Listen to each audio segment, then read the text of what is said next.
এক ছেলে তুই এমনি ঝগড়া তো কালকে ঝগড়াটা কি নিয়ে হয়েছিল? এটাও ঠিক আমি পেতাম আমি তো বাইক নাই স্যার আর কালো দেখলাম না।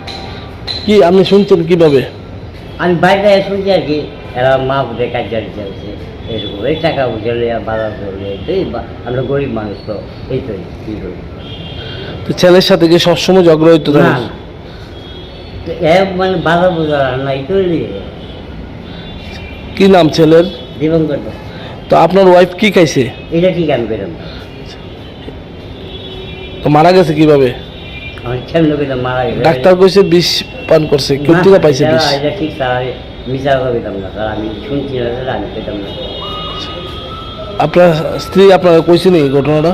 না এটা আমি তারা মা বুঝে কাজ লাগছে এটা করছে বিষ খাইছে এটা থাকে। কি নাম আর আপনার ওয়াইফের? সবগুলো বয়স কত? ওই তো 40-45। আপনার বাড়ি? আমার বাড়ি এখানে উত্তর বাগানের